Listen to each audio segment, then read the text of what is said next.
May I firstly congratulate the rapporteur for what is an excellent report and throws up a lot of the issues that we discuss regularly in the United Kingdom. Subsidiarity, as our friend from the Ukraine said at the start of this debate, is a great European tradition, but we're all living through a politics at the moment where there's a great disenfranchisement of the public and indeed a great distrust in politicians and governmental structures, and that is giving rise to both an extreme right and extreme left right across Europe that we must give cognizance of. And I think part of that problem is that we all have a responsibility when we get power and gain power to immediately give that power away through decentralisation and devolution. And I noticed in the report at item 62, it does say that I am convinced that the success of decentralisation depends to a great extent on the way in which it is delivered, and that is key.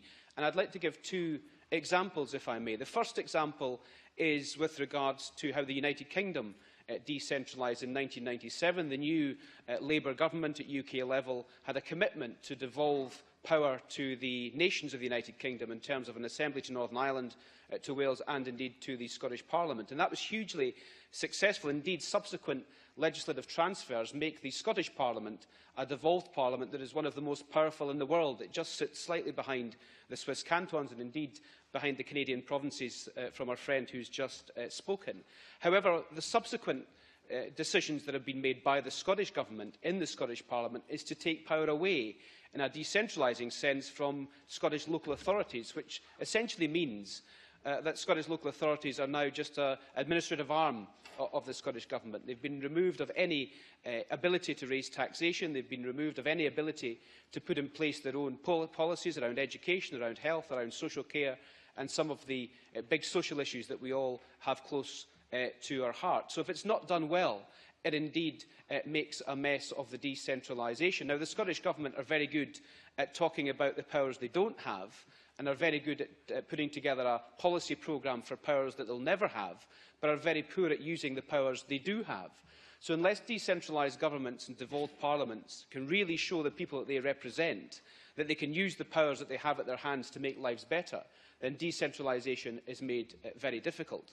The second issue, an example I'd wish to raise, is with the City of Edinburgh Council, who, as a city council in an area that I represent, gave a lot of decentralised power to local neighbourhoods of around 7,000 or 8,000 people. But what they didn't do was give any cash resources to those neighbourhood partnerships. So they were left with decision-making powers over very small items that meant that the public who were involved in making these decisions very quickly realised they had no real power, and the decentralisation was merely for the responsibility but without the accountability. So we have to make sure that decentralisation, when it happens well. Otherwise we run the risk of the root of the very essence of decentralisation being undermined by the people who wish to decentralise. So I very much welcome the report. I do think that decentralisation is going backwards. I feel as if governments are centralising more, particularly in times of crisis. And I hope this report goes some way to explaining some of the issues around decentralisation and why we have, as our responsibility as central government politicians, to win power for the public and then immediately give that power away. Thank you, Mr Murray.